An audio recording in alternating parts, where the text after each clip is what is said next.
a pebeba. I was a pebeba na fe ya dia no so atwa so. Enti anya kasa. Enti ubadwa midwa yimu a ene SM fans. One word den. Adom no amuni to word to word. Ba baby a yedrei. E was a dietitian so boy yi. Wuti menya SM fana. Wudi di bia keke. Nti a osi ehunu. O sare anopa like day no aduani die te say. Ni okay dia me de no maka. Ene na me di benku anopa. Menya benku ni hot pepper bia. Me di na anopa. Ewia na me di kenken ni hot pepper na. We dey my friends ma menka. Ade san so me chikosue bi na ma yeti nyunyu bi na ma rane kakra bi na mada. Yeah, we exercise ada. It's not dear me. Some me na me boa. Me de to shatawale enyume no ne exercise me ye enyume bia for life is our life. Se me ba market no pa. Me je me rice or sabi na any bread na me di. Eya kaka by 2 minutes time ma se akwa akoje dok benku ene nchinam na enu nso mare. Se ewiem kaka ati se 12:1 ma se akwa akoje your friend say emoni contomre stew. Ima lad over inside. Ma koji na mare. Iti dia minimum ani drinks in kwana minimum akosi enyumbre 6-7 na me coffee. Minimum only drink. After emoni dia insoni drink in kwa. Enyumbre dey only do me kwaji kale wele. Any these are 10 cities our crossing. Ma pade so na ma mi ko fie na metina se kakra na ma akwa size me kase me exercise am twantro me nye ene ye walk nyame ya do mo china ayi men say esa mu nyina mo ba SM for life for esa mo ba esa oba what you say na so oba pa ya asem o me de banku o me enkene me num koko white one anopa ewia na ma di benku ewia kakra dokun mitika so aton nti mi di a me do fie na aye okay ama me ba me wo fie Sunday die me wo fufuo na makoto ABCD won mienu na bensuo na me da kan na me bo shatanyu kwa na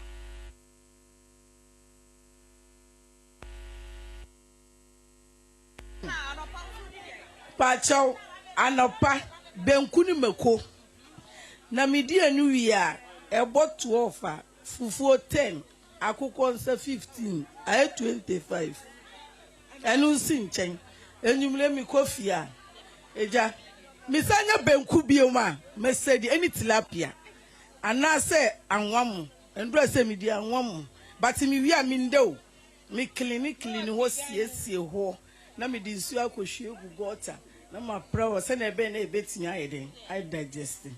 But I no pade me ba me didi a metina faako eno de no exercise nti ochina life ye wo ho ye beba ho na anwamu na ya wo de na ka ho me di corn beef me no mu ye me di adwumre sa no corn beef nkosia any ai sadi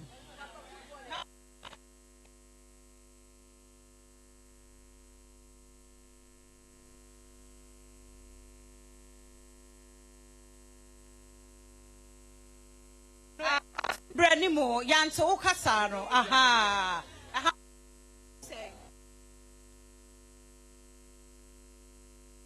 Enteshe ayemwa brawani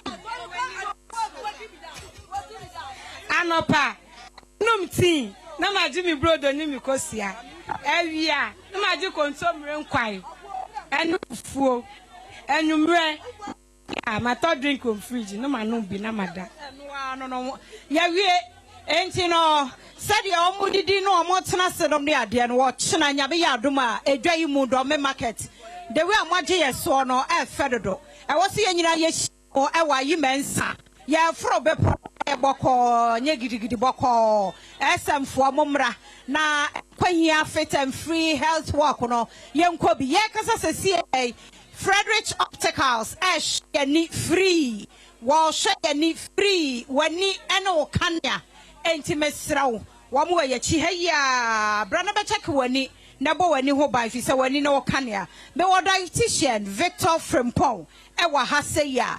Woni e nkomo yenu amai won mo akasa wo hye wo so say na wo sididi efa. Be me na ya mo akwaba. Ya me de. Ka bibia boko. We dia wote dia wo mo ekan ye. Wadaroma tu yemfo e. The American said, Michelle TF1 ahwefo. The American said, me joti points kakra. If we said you almost did rice water. Rice water no aduane me ahoden yes will be the chance say when did you pakra. When did you no so the problems and our how be breba. And what's an opebia ye didi? An opebia see didi. Na mom o me di rice water no.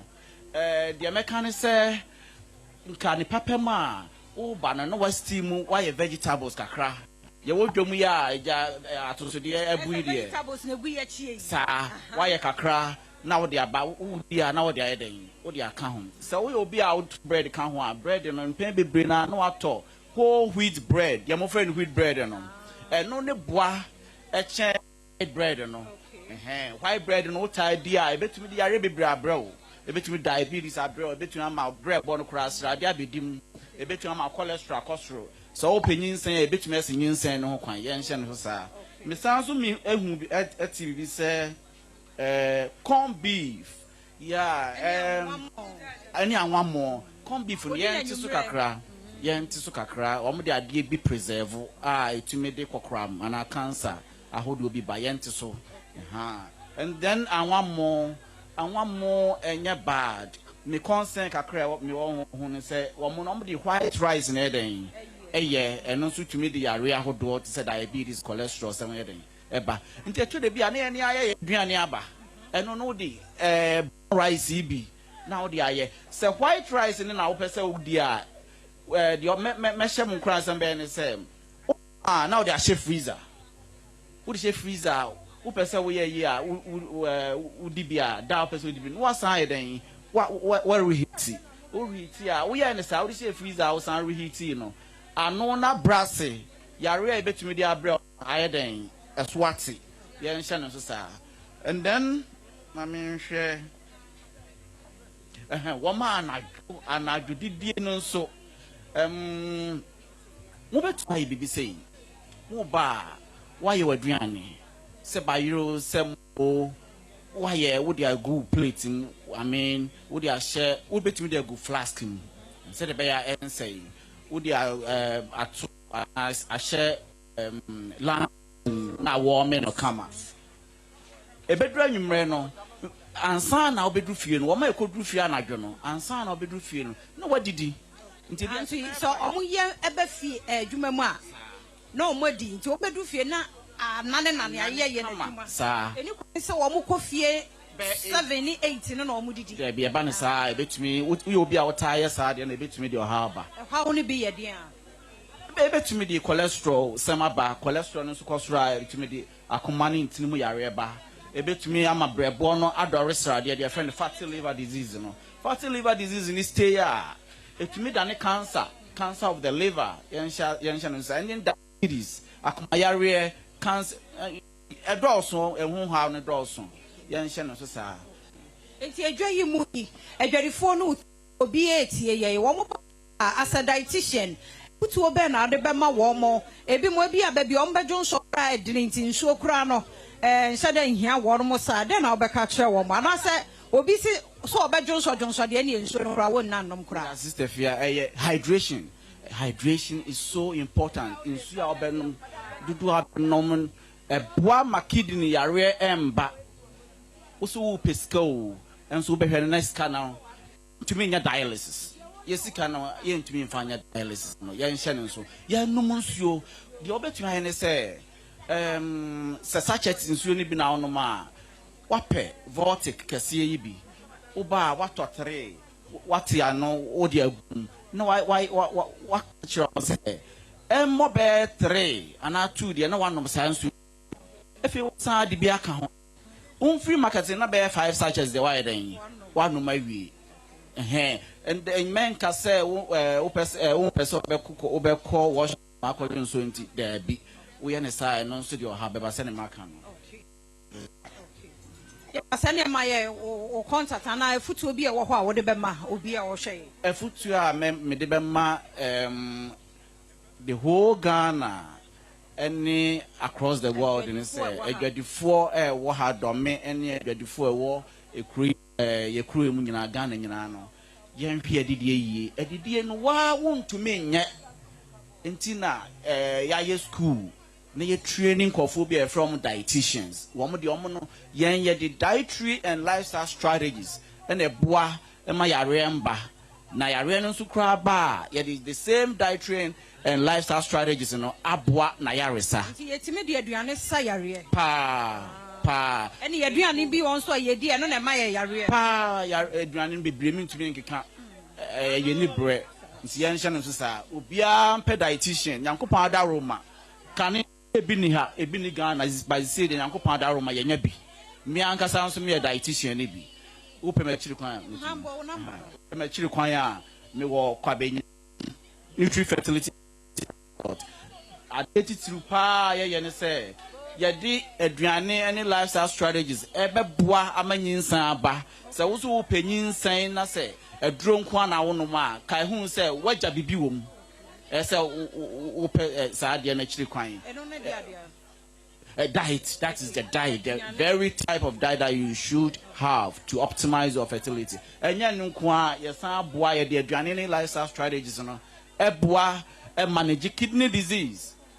So kidney disease and now say wonu bi wabusua bi wadamfo bi kidney disease a yen hye no say enye dro nko a dro no betuma ye adwuma yi a say hu kwan abefa so wagidi yo obi abusa kwashi bi na ekwan be na ye befa so manage and I be avoid food poisoning. To say ya ba ya wo say wo ba won kra aduane ye nuane a ye tonton wo dwamu yi e kwan be e na adwadifo be crown no so be ya endan ye wudro maye wo mo de wo tonton na ye ton wa hai aduane be sa na ya crown yi a etumi edane poisonous aduane ya no ano ya aduane ya no ano even vegetables ya nkra ni ya etumi enya some microbes emwa amwa no so de produce poisons wom ayede ebetumi e de oha apart from that they are no anwa ni nyina se me hye nkran se ye noa aduane ne yemrei ya nhwe ni ye ya hu ni die and even edi begum de aba ade na edi begum no ye flask a na ye wasan kra de a lunch box I no ebe warm in a camera. He said, "You use washroom no near dear bar. I have you running water be anyhow. To quite benny a befa so na yen sapo chronom near dear na koye near the end. Baby, washroom no. Obe to me, I told you, say, and answer with you, Sako, Sakama, Odi, seminar, Aho, Sawapi Power, and Sakra, how they are better now with Diana. Yan Shannon, sir. Any number yo, my number is 0246 763629. 0246 763629. Yes, that's Dr. Victor, dietitian, Dr. and the idea dietitian Victor Paul na yetene Canontino. Edwarifo ye waha ne won a wo hwe ye nyina no megidi ye se futuo ye wode ama ye betie no asopemo sano so se national safety campaign fo nso e waha sa wo hwe a wo hu se wo bi e de placard bi wo address a wo bodawro wo mo so ebeba betu ye mfo eye safety ye wodwa yi mu yankase ye bambo ekwa ye befa so ye bebo ye ho eban ni nyina no wo mo e de ebeba nyame ye adom a wo kyena sa brady na me se ye dru bepo to a and quite here fit and free health walk and I ye day as so watching no num pepe near Yeshia a brick wine so a yimensa a ho and yeshasia a day a free subradia media a fear penamine one Frederick Opticals. Aye, crado, ya, one more boy, and in a wooden roof is a ni, and one and cania, ain't in our a fear penamine papa be life and living it. Why a crado, papa, some mame.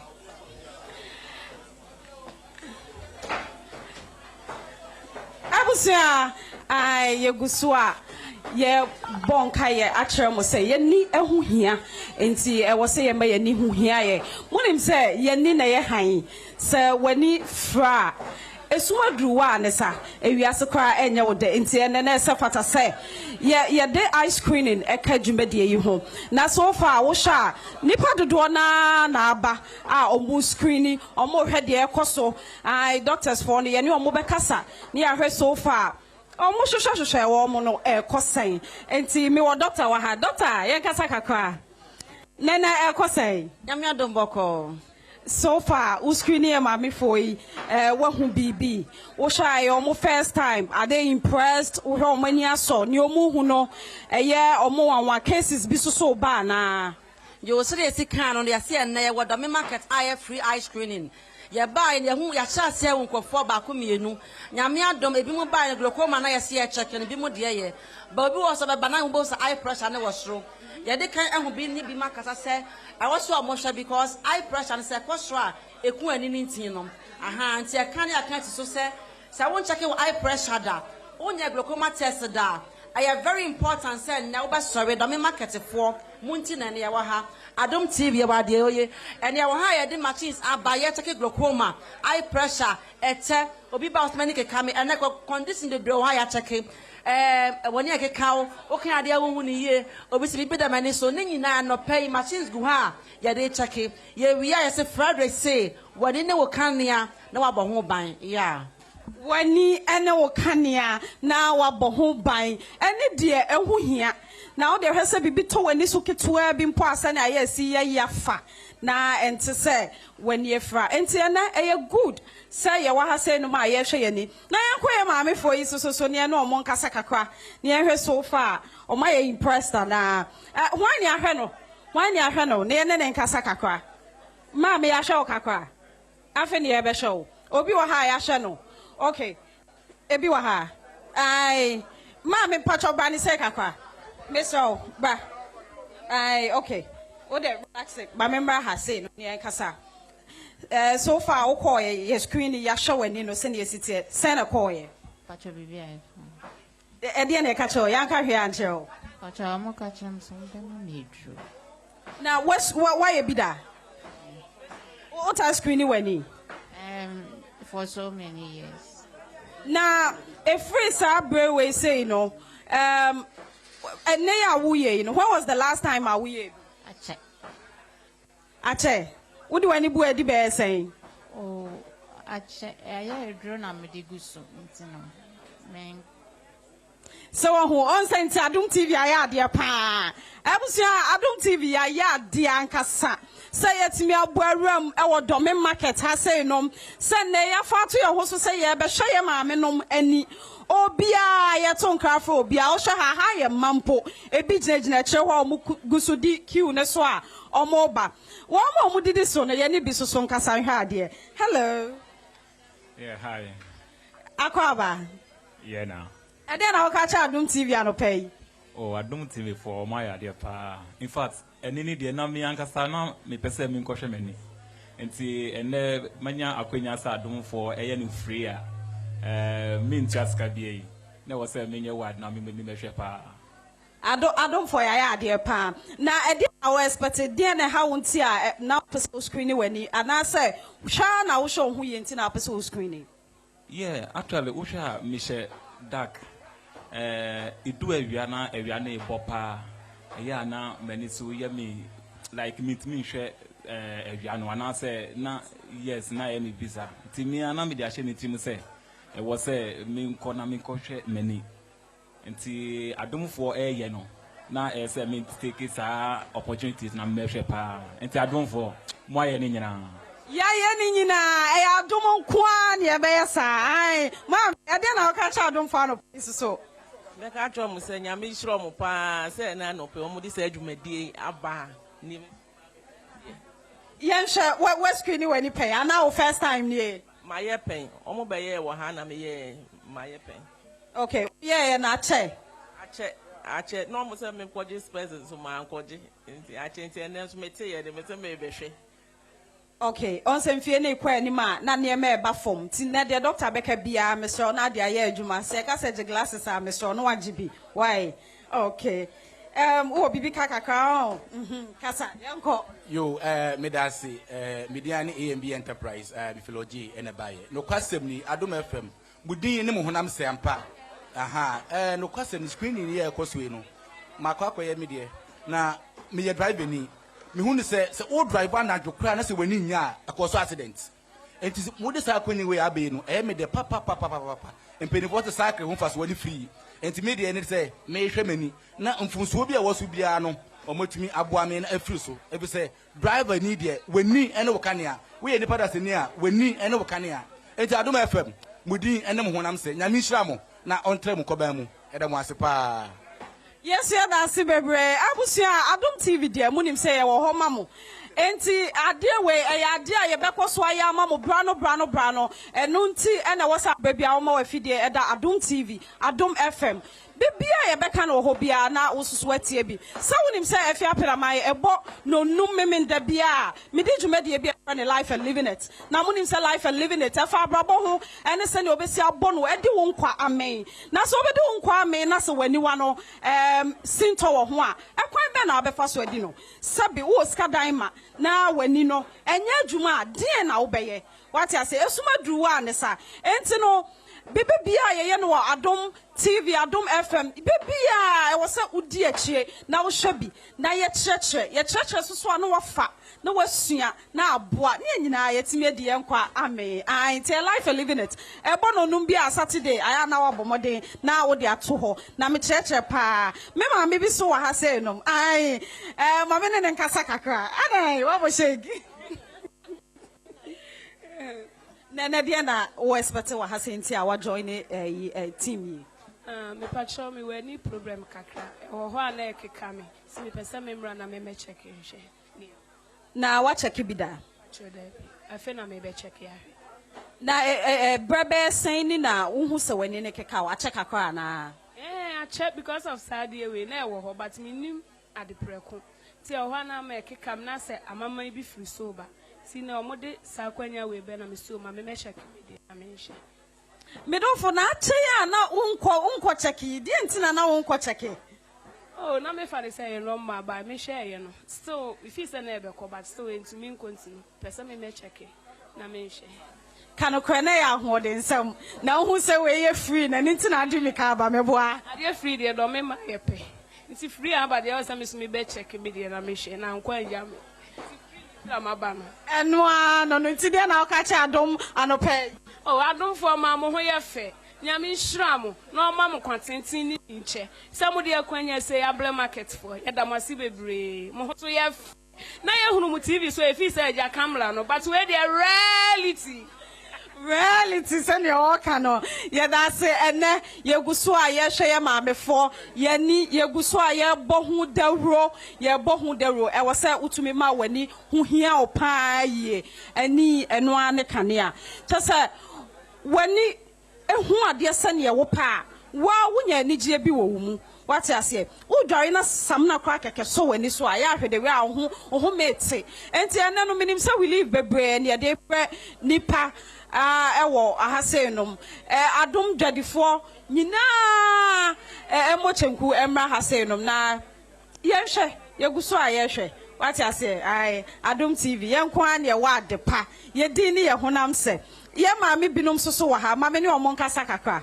mami yes akwaba yodo na ede ne do ba ha no pay meni minya 72 na ekeka me posa me ntumi se me was 75 years na I thought that be me da na me sorry kra me ho ade thought that be na me hwe TV na nipa ne ti aye kakra ka wo me so nti me si me ba abe check mami e call so a check akwa oh be say 2 years ni yeah na yesa ya na muti wo mu mfa nko ana afa me ko ne ni asem no to edro wo draw study gusu. No, someone say screening the first and I was away. One screening who we are, we see the third row. So what would you make channel? It was an Adom TV. I had dear pa. Can be chair for Crawford bad the Biansu way one more farmer. And I and Nina Ekitaya ni Padriano. ni dia onu ni faso nti afi na mabu mu papa mo aya de nyame nhira mo de mo besa bia mo nya no double enhye mo anan mo na mo nyinche na mo hwe nkrofo nyame so be hwe mo amen. Amen. Also, we buye papa. I esan say ye dwene nipa ho. Enti no enena ye ni special ade bia na da yakoma pono so. Enti ye de aka ho. Ye nim say ma me adwadi for ya na omo hodwom no ko omo nya omo ho twabre. Omo sori anopa no mu di mika no ane so omo bedwom abedidwa. Omo be pon so ana ya anajo. Enti so abeso ko hospital kwa no otu ahyeda. Odenne ochina wutie obi a osi 2 years osi 3 years eso nimpa se na ne ya ne yawo eso wonko nanso na ye de atoa wo mo no na aye asem de enti o mani ajepa ukom so a esa so ye free ade free so de hwan na mpem afei so mi gina sa akwanya we so aka cha obi a o hwe ye e wo fie se wani hawa enfa wo penko pharmacy shop enkonko to bibi mfan so esan se e wo so screening ansa na doctors for who are the potia eha anyone no and son omotumi ehu de omode ka ebeboa wo anywa so one doctor enye doctor bia na hwe anywa na wani hawa e wo se wo pa anywa doctor na otumi hwe wo yie timi sra wo ye nhye ne so ye boa sei no na ye educate so amamotumi atiase na mahu sane bibisa eha ne wo de befa Mese wani hawa ya de koma ani doctor no wetimi ahwe onko pharmacy shop nkonko to bibi nguso bi kwa bibi na odi begu so no e the problem beba etire nti yenye de se e fata what ya say aha ye guso a